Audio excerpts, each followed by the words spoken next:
बिस्मिल्लाहिर्रहमानिर्रहीम रब्बिश्रह ली सदरी वयस्सिर ली अमरी वहलुल उक़दतम मिन लिसानी यफ़क़हू क़ौली। अस्सलामु अलैकुम वरहमतुल्लाहि वबरकातुहू। उम्मीद है आप सब खैरियत से होंगे स्टूडेंट्स। आपको टॉपिक का नाम तो मालूम ही है, पार्ट 2 हम स्टार्ट कर रहे हैं उसी टॉपिक ही, क्योंकि थोड़ा लेंदी था तो मैंने इसलिए इसके पार्ट मतलब डिवाइड कर दिया इसके पार्ट्स में। तो अब हम इसको कंटिन्यू करते हैं। कहाँ पर हमने छोड़ा था कि स्टार्ट करने से पहले मैं बस ये क्वेश्चन करूँगी कि आप बताइएगा हज़रत ईसा अलैहिस्सलाम किस बस्ती से ताल्लुक़ रखते थे। तो वो सवाल इसका आंसर मैं ये बता ही देती हूँ कि वो साइर की एक बस्ती नासरा से ताल्लुक़ रखते थे, और इसी वजह से उनके मानने वालों को जो ईसाई हैं उनको अंसारी भी कहा जाता है, ओके, या नसारा भी कहा जाता है। ओके, आगे हम पढ़ते हैं। और जिस तरह ये वाजिब है कि इसका साइड से रोशन होना ईसा अलैहिस्सलाम की वजह से है, इसी तरह उसका फ़रान के पहाड़ों से गालिब होना भी ज़रूरी है। और फ़रान के पहाड़ों से मक्का के पहाड़ मुराद है। अच्छा, समझ गए कि जो फ़रान का पहाड़ है जिसमें एक हमने पहाड़ पढ़ा है, गारे हिरा भी उसी में मौजूद है, तो ये मक्का के पहाड़ है, और फ़रान का पहाड़ उसमें से एक पहाड़ है जिसमें से ये सब हुआ था, नमदार हुई थी रोशनी। और वो इसलिए कि अहले किताब और मुसलमानों में इस पर कोई इख्तिलाफ़ नहीं कि फ़रान से मुराद मक्का मुकरमा है। और अगर अहले किताब कहें कि फ़रान मक्का नहीं कोई और जगह है तो बिलाशुबा ये उनका झूठ और इफ्तरा होगा। हम पूछते हैं कि क्या तौरात में ये मज़कूर नहीं कि इब्राहीम अलैहिस्सलाम, हज़रत हाजरा अलैहिस्सलाम और हज़रत इस्माईल अलैहिस्सलाम को फ़रान में छोड़ाए? ओ अच्छा, हमें बताया जाए वो कौन सी जगह है जिससे अल्लाह ज़ाहिर हुआ और उसका नाम फ़रान है, और वो नबी कौन है जिस पर अल्लाह करीम ने मसीह अलैहिस्सलाम के बाद किताब उतारी? क्या अस्ताआन और अला दोनों का एक माना नहीं? मतलब ये अस्ताआन और अला ये उसमें लिखा हुआ है तौरात में कि वो ज़ाहिर हुआ और खुल कर सामने आया। फिर इस्लाम के सिवा कौन सा दीन है जो इसकी तरह ज़ाहिर हुआ और ज़मीन के मशरक़ी और मग़रिबी ममालिक में इसकी तरह फैला? अच्छा, ये यहाँ पर ना उन लोगों को ख़ुसूसी हाईलाइट कर रहे हैं जो तौरात को मानने वाले हैं, और तौरात में ये चीज़ें जो मेंशन हैं, तो ये बोल रहे हैं क्या इसमें पहले से मालूम नहीं है कि ये आपको हमारे नबियों का भी ज़िक्र है। और इस तरीके से कहते हैं ना कि कुरान पाक में भी है कि पहले की किताब जो है ना, वो जो उल्मा थे, यहूदी उल्मा, जैसे कि मैंने आपको पहले बताया था, उन्होंने वो पढ़ी भी होती हैं आसमानी किताब, तो उनमें मौजूद था कि कोई नबी आएगा। वो उल्मा जो थे उनको तो मालूम होता था, क्योंकि उन्होंने उसमें इल्म उनको अबूर था उन सब चीज़ों पर, और उन्होंने इल्म हासिल किया था, तो उन्हें पहले से ही मालूम था, क्योंकि अल्लाह ताला ने पहले से ही ये मेंशन कर दिया था कि कोई नबी आएगा, और वो सारी चीज़ें ये सारी वही बता रहे हैं। अच्छा, इब्ने ज़फ़र कहते हैं साइर शाम में एक पहाड़ है। साइर जो मैंने आपको बताया था ना, साइर की एक बस्ती नासरा से ताल्लुक़ था हज़रत ईसा अलैहिस्सलाम का, लिखा हुआ है। इब्ने ज़फ़र कहते हैं साइर शाम में एक पहाड़ है जिससे ईसा अलैहिस्सलाम की नबुव्वत ज़ाहिर हुई। मैं कहता हूँ कि बैतुल लहम जहाँ ईसा अलैहिस्सलाम पैदा हुए, इसके गर्दो नवा को आज तक साइर कहा जाता है, और वहाँ के पहाड़ साइर कहलाते हैं। और तौरात में मज़कूर है कि ऐस की औलाद साइर में रिहाइश पजीर थी, और अल्लाह ताला ने मूसा अलैहिस्सलाम को हुक्म दिया था कि उनको तकलीफ़ ना पहुँचे। इससे मालूम हुआ कि तीनों पहाड़ों का जिक्र बरहक है। कौन कौन से पहाड़? साइर था, और हमने फ़रान का पहाड़ पढ़ा है, और तीसरा पहाड़ हमने बैतुल लहम जो है वो जगह का नाम है जहाँ से हज़रत ईसा अलैहिस्सलाम क्या हुआ था, नबुव्वत ज़ाहिर हुई थी। अच्छा, क्या है? हुक्म दिया कि उनको तकलीफ़ ना पहुँचे। इससे मालूम हुआ कि तीनों पहाड़ों का जिक्र बरहक है। और हिरा, हाँ, तीसरा पहाड़ ये है, गारे हिरा वो पहाड़ है कि मक्का मुकरमा के नवा में इससे ज़्यादा ऊँचा और कोई पहाड़ नहीं, और इसमें पहल हुज़ूर सल्लल्लाहु अलैहि वसल्लम पर वही इलाही का नुज़ूल हुआ, जो कि सूरह अलग की आयत नंबर जो पहली आयत थी, पढ़ अपने रब के नाम से जिसने तुझे पैदा किया खून के लोथरे से, और वो सब आपने पढ़ा ही होगा। अच्छा, आगे लिखा हुआ है इसके इर्द गिर्द बहुत से पहाड़ वाक़ हैं, हत्ता कि कहा गया कि मक्का में 12,000 पहाड़ हैं, और आज तक इसी इलाके का नाम फ़रान है। ओके, नीज़ मक्का और तूर सीना के दरमियान वाक़ होने वाला सहरा यही सहरा फ़रान है, और ये हरगिज़ साबित नहीं कि मसीह अलैहिस्सलाम के बाद इस जगह कोई किताब नाजिल हुई है और या कोई नबी आया है।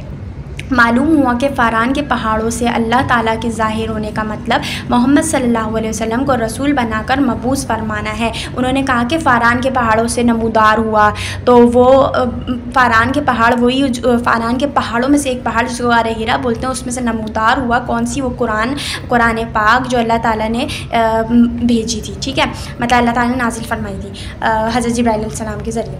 अच्छा, आगे क्या है? और अल्लाह ताला ने इसी को तौरात में तरतीब ज़मानी के मुताबिक बयान फरमाया है। पहले तौरात, फिर इंजील, फिर कुरान मजीद के उतारने का जिक्र किया है, और यही किताबें अल्लाह ताला का नूर और उसकी हिदायत है।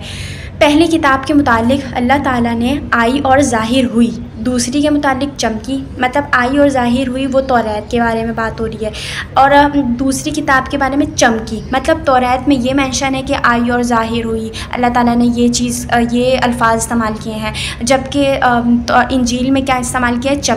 चमकी का वर्ड यूज़ किया है, जबकि कुरान पाक में क्या वर्ड इस्तेमाल हुआ है? खूब वाज़े हुई, ठीक है, खूब वाज़े हुई फरमाया ये। इसलिए तौरात की आमद सुबह सादिक के तुलू या उससे भी ज़्यादा ज़ाहिर चीज़ की तरह है, ओके, मतलब कि ज़ाहिर हुई है ना, उसका मायने ये कि वो उसमें इतना इल्म है कि जो बंदा उसको पढ़ेगा तो मतलब है ज़ाहिर हुई, हर चीज़ को साफ साफ दिखाई देगी, समझ आ रहा होगा। दूसरी क्या है? और इंजील का नुज़ूल सूरज की चमकने की मानेंगे। सूरज की चमकने की मानेंगे क्या है कि वो ऐसी है, मतलब उस किताब में ऐसे लिखा हुआ है जो पहले ओरिजिनल थी बिल्कुल, अब तो बहुत चेंजिंग आ चुकी है, वो ऐसी थी कि चमकी का मतलब है कि बिल्कुल रोशन थी, वो बताने वाली थी कि भाई क्या क्या चीज़ें हैं और क्या क्या नहीं है, वो एक तरीके से है। और दूसरा क्या है? और कुरान हकीम का नुज़ूल सूरज के निस्फ़ नहार के वक्त रोशनी फैलाने की तरह है। जैसे क्या आपको पता है ना, सूरज बिल्कुल अपने पीक पर आ जाता है तो हर जगह कोई ऐसी जगह नहीं रहती जहाँ रोशनी ना हो, और ये उस चीज़ को मेंशन कर रहे हैं जहाँ पर कि साया भी नहीं बनता। एक ऐसा पीक आता है सूरज का जब किसी भी चीज़ का साया भी नहीं बनता, बल्कि हर चीज़ बिल्कुल रोशन नज़र आ रही होती है, और फिर थोड़ा थोड़ा जब सूरज गुरूब होने वाला होता है तो फिर साया भी बन रहा होता है इस तरीके से। लेकिन ये पीक की बात हो रही है कि कुरान पाक जब नाजिल हुआ तो उसका ये था कि वो उसने हर चीज़ को रोशन कर दिया, फिर तो कुछ भी ऐसा ना साया रहा ना कुछ रहा, मतलब साया का यहाँ मुराद है कि ना कोई ऐसी बात रही, कुछ भी नहीं छोड़ा, A to Z हर चीज़ इस कुरान पाक में मौजूद है अगर कोई समझे तो। आगे की बात क्या लिखी हुई है? इसी वजह से कुरान हकीम के मुतालिक वस्तालना मिन जिबाली फ़राना, कि वो फ़रान के पहाड़ से खुलकर सामने आ गया। फरमाया है बिलाशुबा मोहम्मद सल्लल्लाहु अलैहि वसल्लम के ज़रिए ज़मीन के मशरक़ी और मगरिबी किनारों में अल्लाह के नूर और इसकी हिदायत का ज़हूर उससे कहीं ज़्यादा हुआ। मतलब कि वो सूरज आपको पता है ना हर जगह रोशनी करता है, मशरिक़ और मगरिब हर जगह, मतलब उस तरफ उधर भी रोशनी जारी होती है, उसकी उधर भी जारी होती है। इसी तरीके से आप सल्लल्लाहु अलैहि वसल्लम ने कुरान के ज़रिए मशरिक़ और मगरिब में क्या इसकी तालीम फैलाई, दीन फैलाया। ये इस तरीके की यहाँ पर बात हो रही है। जितना कि पहली दोनों किताबों के ज़रिए हुआ, जैसा कि निस्फ़ नहार के वक्त ज़मीन के सारे किनारे यकसा रोशन हो जाते हैं, और यही सबब आपको सिराज मुनीर, रोशनी फैलाने वाला चिराग, सिराजुल मुनीर आप वसल्लम को ही कहते हैं ना, उनका लक़ब है। सिराजुल मुनीर का मतलब होता है कि रोशनी फैलाने वाला। एक कुरान पाक को आप ये समझें कि एक तरीके रोशनी है जो अट्रैक्ट करती है, हर चीज़ को अपनी तरफ अट्रैक्ट करती है, तो कोई ऐसी चीज़ नहीं रहेगी जो उसकी तरफ अट्रैक्ट ना हुई हो उसकी रोशनी से, ओके। और ये हर जगह एक भी चीज़ मतलब क्लियरिटी नहीं होती बिल्कुल, एक वो है इस तरीके की। आगे लिखा था सिराजुल मुनीर रोशनी फैलाने वाला चिराग के साथ मौसूफ करने का है, हालांकि सूरज को सिराज दहाज चमकने वाला चिराग कहा है, और सूरज को क्या कहा है? सिराज दहाज, यानी कि वो कुरान पाक के लिए ये वर्ड यूज़ किया है, जबकि सिराजुल मुनीर आप वसल्लम को जिन पर नाजिल हुई। और लोग बनिस्बत चिराग रोशन के रोशनी फैलाने वाले चिराग के हर वक्त हर जगह दिन और रात सतरन और एलानियतन मोहताज हैं। और रसूल अल्लाह सल्लल्लाहु अलैहि वसल्लम के इस फरमान में इसी तरफ इशारा है कि मेरे लिए ज़मीन लपेट दी गई और मैंने ज़मीन के मशरक़ी और मगरिबी किनारे देख लिए, चुनाचे मेरी उम्मत की हुकूमत उन किनारों तक पहुँचेगी जो मुझे नज़र आए। तो ये हदीस मुबारका में है, तो उसकी यहाँ पर तशरीह की जा रही है कि ये जो अल्फाज, ये जो जुमले कहे हैं, ये इसकी ये तशरीह है, ओके। आप लोग को उम्मीद है ये समझ आ गया होगा कि भाई पूरी रोशनी हर जगह फैलेगा, एक ऐसा ज़रूर दौर आएगा कि कोई ऐसी जगह नहीं होगी जहाँ हमारा दीन इस्लाम ना फैले, इंशाअल्लाह। उल अज़ीज़। अल्लाह ताला ने कुरान करीम में इन्हीं 3 जगहों की कसम खाई है और फरमाया है वत्तीनी वज़्ज़ैतून वतूर सीनी व हाज़ल बलदिल अमीन। अल्लाह पाक ने तीन और जैतून की कसम खाई। इससे मुराद बैतुल मक़दस की ज़मीन है जहाँ ये दोनों दरख्त उगते हैं। ओके, दोनों दरख्त उगते हैं कौन से, यहाँ पर लिखा हुआ है ये दोनों दरख्त उगते हैं। चुनांचे इसी जगह अल्लाह ताला ने ईसा अलैहिस्सलाम को पैदा किया और उन पर इंजील उतारी। अच्छा, ये सूरत 3 है, उसकी आयत नंबर 1 से 3 तक की ये वो है आयत जो मैंने पढ़ी अभी है यहाँ पर।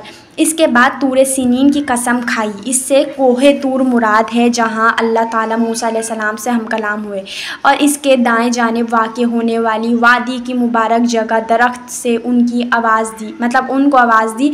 बाद अज़ां बलदिल अमीन की कसम खाई और ये मक्का मुकरमा है जहाँ इब्राहीम अलैहिस्सलाम ने इस्माईल अलैहिस्सलाम और उनकी वालिदा मोहतरमा को ठहराया। खुदावंदी करीम ने अपने कौल वत्तीनी वज़्ज़ैतून में इन 3 मुकर्रम और मुनज़्ज़म जगहों की कसम खाई जिनमें उनके नूर और उनकी हिदायत का ज़हूर हुआ और तौरात, इंजील और कुरान मजीद 3 किताबें उतारी। जैसा कि उसने इन तीनों किताबों का तौरात में उन अल्फाज के साथ तज़किरा फ़रमाया। ये कुछ अरबी लिखी हुई है, उसमें तर्जुमा यानी अल्लाह तूरे सीना से आया, साइर से चमका और फ़ारान के पहाड़ से ज़ाहिर हुआ। में ये जो लिखा हुआ है ना उसकी ये तशरीह हम कर चुके हैं अभी पीछे, जो ये मैंने अभी आपको बताएं जुमले। अच्छा, आगे क्या है, चूँकि तौरात में इन तीनों मकामात की ख़बर है इसलिए तरतीब वजूद दी के मुताबिक ख़बर दी है। जो पहले है उसको पहले बयान किया और जो पीछे है उसको पीछे बयान किया। और कुरान करीम ने उनकी अज़मत शान बयान करने के लिए कसम उठाई है, इसलिए दर्जा बदर्जा और तरक्की मनदानी और इलल आला का लिहाज रख कर कसम उठाई है। पहले 3 और जैतून, फिर तूरे सीना और आखिर में मक्का मुअज़्ज़मा की कसम उठाई, मतलब के बलदिल अमीन, वही मक्का मुअज़्ज़मा जहाँ पर हज़रत हाजरा रज़ियल्लाहु ताला हज़रत हाजरा अलैहिस्सलाम और हज़रत इस्माईल अलैहिस्सलाम को हज़रत इब्राहीम अलैहिस्सलाम छोड़कर गए थे। तो ये तीनों इस चीज़ में आपको क्लियर हो गया होगा, तफसीर भी एक तरीके की ये हो गई है। अच्छा, सब किताबों से आला किताब कुरान करीम है, बेशक इसके बाद तौरात और इसके बाद इंजील का दर्जा है। ऐसे ही इन अम्बिया के मरातिब है जिन पर ये किताबें नाजिल हुई, यानी कि दर्जा जैसे आसमानी किताबों का है तौरात, इंजील और कुरान मजीद, इसी तरीके से कि पहले हज़रत मूसा अलैहिस्सलाम है, फिर हज़रत ईसा अलैहिस्सलाम, फिर हज़रत मोहम्मद सल्लल्लाहु अलैहि वसल्लम। ठीक है, इसीलिए बतदरीज कसम खाई है। इसी तरह हिफ्ज़ मरातिब का लिहाज रखते हुए अल्लाह ताला ने मंदरजा झेल आयत में अपनी मखलूक की कसम खाई है। अच्छा, यहाँ पर लिखा वज़ारियाती ज़रवा फ़लहामिलाती विक़रा फ़लजारियाती युसरा वलमुक़स्सिमाती अमरा। ये आयत हैं ज़ारियात की, आयत नंबर 1 से 4। ओके, अब हम आगे देखते हैं। अल्लाह ताला ने अपनी मखलूक को तबका ब तबका कसम उठाई है। पहले रेत उठाने वाली हवाओं, फिर बारिश बरसाने वाली बादलों की जो हवा से ऊपर होते हैं, फिर जारियात युसरा की। बास कहते हैं कि इससे मुराद कश्तियाँ हैं, लेकिन मुनासिब यह है कि इससे सितारे मुराद लिए जाएं। अच्छा, जैसा कि अल्लाह ताला के इस फरमान में मज़कूर है फला उक़सिमु बिल खुन्नसिल जवारिल कुन्नस। तो ये सूरे क्या है, तकवीर। ठीक है, सूरह तकवीर आयत नंबर 15 से 16 है। और सितारे बादलों के ऊपर होते हैं। फिर यहाँ पर अरबी लिखी हुई है, कहा और ये फ़रिश्ते हैं जिनका दर्जा मज़कूरा बाला मखलूक से बुलंदतर है। मज़कूरा बाला मखलूक से बुलंदतर कौन से, जिनके मैंने पहाड़, कश्तियाँ और मैंने यहाँ पर ऊपर अभी मेंशन किए हैं ना सितारों के नाम और ये सब, तो इनसे ज़्यादा इनका दर्जा बुलंद है, मखलूक से बुलंदतर है। और इब्न क़तीबा वग़ैरह ने हज़रत इस्माईल अलैहिस्सलाम की तरबियत का सहराए फ़ारान में ज़िक्र किया है। ये दुरुस्त है, तौरात में इसकी तस्दीक मौजूद है। अभी हमने बात बता दी वो फ़ारान के पहाड़, जिनमें एक पहाड़ जो था कौन सा था, साइर का पहाड़ था और उसमें गारे हिरा का पहाड़, ये 3 पहाड़ हम पढ़ चुके हैं। हज़रत दाऊद अलैहिस्सलाम ने ज़बूर में कहा है नए सिरे से अल्लाह ताला की तस्बीह बयान करो। अब यहाँ पर ना जो कौन सी आसमानी किताब का स्टार्ट हो रहा है सिलसिला ज़बूर का, जो हज़रत दाऊद अलैहिस्सलाम पे नाजिल हुई है। तो क्या उन्होंने किया हुआ है, हज़रत दाऊद अलैहिस्सलाम ने ज़बूर में कहा है नए सिरे से अल्लाह ताला की तस्बीह बयान करो, उसको मखलूक के साथ खुश होना चाहिए जिसकी उम्मत को अल्लाह ताला ने मुंतखब कर लिया है और उसको मदद दी है।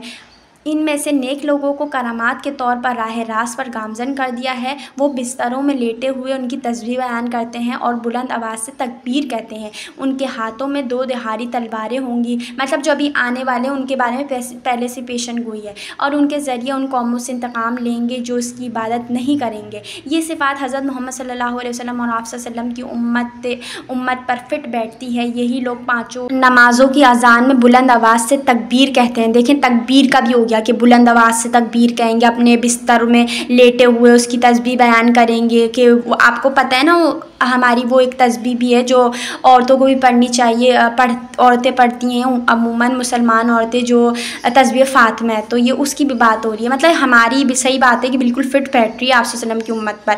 और ऊंची जगहों पर चढ़ते वक्त अल्लाहु अकबर पुकारते हैं। बेशक ये हमारी उम्मत, मतलब आप वसल्लम की उम्मत की ही बात हो रही है, उम्मत मोहम्मद की, मुस्लिम उम्मा की, जो कि ऊपर चढ़ते हैं किसी ऊंची जगह पर अल्लाहु अकबर कहते हैं, और जब नीचे उतरते हैं सुबहान अल्लाह बोलते हैं। मतलब आप लोगों को पता है ये पढ़ना ज़रूरी है और पढ़ना चाहिए। हज़रत जाबिर रज़ियल्लाहु ताला अन्हु फरमाते हैं, हम रसूल अल्लाह सल्लल्लाहु अलैहि वसल्लम के साथ ऊंची जगह पर चढ़ते तो अल्लाहु अकबर कहते और नीचे उतरते तो सुबहान अल्लाह पढ़ते, और नमाज भी इसी हालत में मुकर्रर की गई है। आपको पता है ना, अल्लाहु अकबर हम लोग जब पढ़ते हैं तो खड़े होते हैं ना, इस वक्त आपको पता है हम लोग क़याम की हालत में होते हैं, अल्लाहु अकबर पढ़ते हैं, और जब हम लोग सजदे में होते हैं क्या पढ़ते हैं, सुबहान रब्बियल आला। तो सुबहान तो आ रहा है ना, ये इस तरीके से आप लोग ले सकते हैं इसको। अच्छा, आगे क्या है, और नमाज भी इसी हालत में मुकर्रर की गई है। रवा अबू दाऊद वग़ैरह। नीज़ अयाम मना में हाजी और सब दुनिया के लोग फ़र्ज़ नमाज़ों के बाद तकबीरें पढ़ते हैं और हदी और कुर्बानी देते हैं, अल्लाहु अकबर कहकर अपनी कुर्बानियाँ ज़िबा करते हैं। बकसरत तकबीरें कहने की वजह से ईसाई मुसलमानों की ईद को अल्लाहु अकबर की ईद कहते हैं। मुसलमान, अच्छा ये होता है, ईसाई हमारी ईद को अल्लाहु अकबर की ईद कहते हैं। ओके, जो ईदुल अज़हा है, ओके, अधा ये सही वर्ड है। अच्छा, आगे है, मुसलमानों के सिवा दुनिया की किसी कौम में ये वस्फ़ मौजूद नहीं।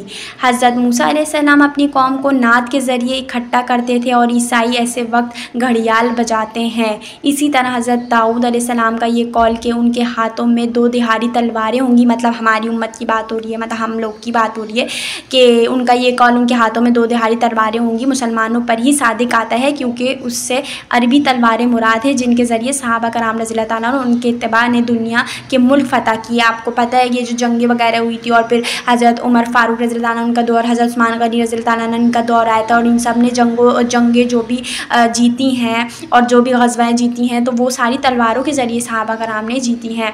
अच्छा, नीज़ उनके इस कौल में कि वो अपने बिस्तरों में लेटे हुए तस्बीह पढ़ेंगे, इससे क्या मुराद है, मुसलमानों के सिफ़त ही बयान हो रही है, मतलब हाँ, मुसलमानों की सिफ़त बयान हो रही है जो अपने क़याम, क़ऊद और लेटने की हालत में अल्लाह ताला का ज़िक्र करते हैं। और हर मुसलमान के लिए कायदा मुकर्रर है कि वो फ़र्ज़ नमाज खड़ा होकर पढ़े, अगर ताकत ना हो तो बैठ कर पढ़ ले, और अगर ये भी ताकत ना हो तो करवट पर लेट कर पढ़े।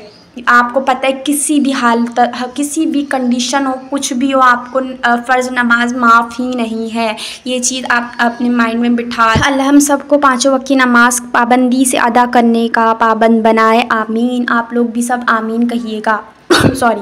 अच्छा, यहाँ पर क्या है, और बिस्तरों पर नमाज़ पढ़ते हैं जबकि अहले किताब इस वसूफ़ से महरूम है, और नमाज ही सबसे बड़ी तस्बीह है। और आपको पता है ये हम लोगों को नमाज मिली है, अल्हम्दुलिल्लाह अल्हम्दुलिल्लाह। नमाज एक तस्बीह, एक तरीके की जिसमें हम अल्लाह ताला की हम्द व सना बयान कर रहे होते हैं। आपको पता है सजदे में भी सुभान रब्बिल आला, भाई सब तारीफ़ अल्लाह के लिए, और इस तरीके से सुभान रब्बिल अज़ीम, अल्लाह बहुत अज़ीम है, और ये सब तारीफ़ अल्लाह की तस्बीह बयान हो रही है। ओके, अच्छा, ये हमारा चैप्टर ख़त्म हो गया है, और बहुत माशाल्लाह माशाल्लाह नॉलेज वाला चैप्टर था। तौरात की भी बात हुई, इसमें ज़बूर की भी बात हुई, आपको पता है, और हमने इसमें इंजील की भी बात की है, और कुरान मजीद की तो ज़ाहिर सी बात है हम लोग उससे ही देखते रहते हैं। एक तरीके से तफसीर हो गई है ये। हमने सूरह 3 की बात की हमने, और हमने एक और सूरत की बात की थी, और तकवीर, सॉरी, सूरह तकवीर की बात की, सूरह ज़ारियात की बात की है, जिसमें आपको पता है मखलूक़ात का ज़िक्र था। उसमें फिर हमने जो मखलूक़ अल्लाह की फ़रिश्तों का भी ज़िक्र आया कि वो इन मखलूक़ों से जो बेजान हैं उनसे अफजल है। ठीक है, आप लोगों ने देखा, उम्मीद है अच्छा लगा होगा। फ़ारान के पहाड़ भी आप लोग को समझ आ गए, फ़ारान की जो वादियाँ हैं, और उसमें हमने साइर में एक बस्ती होती है नासरा, जिस वजह से हम लोग अंसारा, उनको अंसारा कहते हैं, किनको, ईसाइयों को, ये सब पता चल गया होगा। और कुछ ना कुछ आप लोग, मुझे मालूम है इस मेरी वीडियो से कुछ ना कुछ नॉलेज लेकर जाएंगे, ज़रूर जाया करें। कोई कुछ पॉइंट भी आपके जहन में रह गया ना, एक सदका जारिया हो जाएगा। फिर आप अगर जो सीखे इससे दूसरों को भी बताएं, ये एक तरीके की हमारा तबलीग हो जाएगी। आपको पता है ना, हम आप सल्लल्लाहु अलैहि वसल्लम की उम्मत है, हमारा यही फ़र्ज़ है ना कि हम जो भी दीन सीखें। और आप सल्लल्लाहु अलैहि वसल्लम ने फरमाया जो भाई सबसे बेहतरीन शख्स वो है जो इल्म सीखे और सिखाए, यही है। और कुरान पाक में भी ये मेंशन है कि भाई सबसे बेहतरीन शख्स वो है भाई जो कुरान सीखे और सिखाए, यही चीज़ है। आपको पता है हमें इस पर ही अमल करना है इंशाअल्लाह आप सल्लल्लाहु अलैहि वसल्लम की सुन्नत पर। अच्छा, उम्मीद है वीडियो अच्छी लगी होगी। प्लीज़ सदके जारिया के तौर पर शेयर करें। अल्लाह हाफ़िज़।